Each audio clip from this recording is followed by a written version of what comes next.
que Marc Bloch, l'historien qu'ils veulent bientôt panthéoniser, était lui aussi antifasciste, que dans l'histoire de notre pays, le Front populaire s'est construit sur l'antifascisme, et que donc l'antifascisme est d'abord la résistance au fascisme. Et nous ne céderons pas un pouce sur cette question-là, nous ne céderons pas d'un mètre face à l'extrême droite. Rebonjour à tous, cela fait longtemps que nous alertons sur ce point. La France insoumise serait, selon ses détracteurs, un mouvement préoccupant pour la France. Les propos tenus publiquement par Mathilde Panot, affirmant qu'elle n'accepterait jamais l'arrivée au pouvoir d'un adversaire par les urnes, soulèvent de sérieuses interrogations.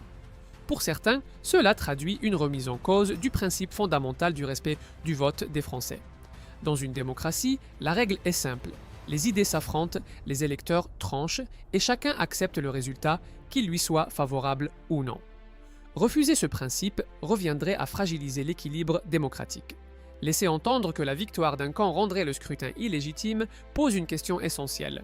Qui décide de la légitimité du choix populaire ?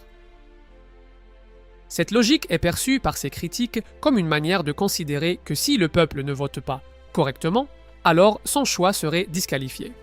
Ils y voient une conception inquiétante de la démocratie, où celle-ci ne serait valable que lorsqu'elle sert certains intérêts. Les opposants estiment également qu'en qualifiant systématiquement leurs adversaires de fascistes, certains responsables politiques éviteraient le débat de fond. Ils dénoncent une stratégie qui consisterait à délégitimer à l'avance toute victoire électorale adverse. Le nom de Jean-Luc Mélenchon est souvent évoqué dans ce contexte, accusé par ses opposants de vouloir accéder au pouvoir à tout prix.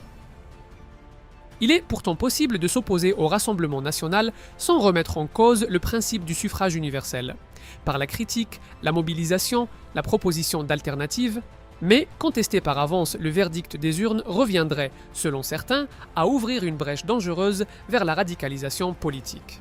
Dans ce climat tendu, beaucoup estiment que le véritable enjeu dépasse les partis eux-mêmes. Il concerne le respect de la souveraineté populaire et des règles du jeu démocratique.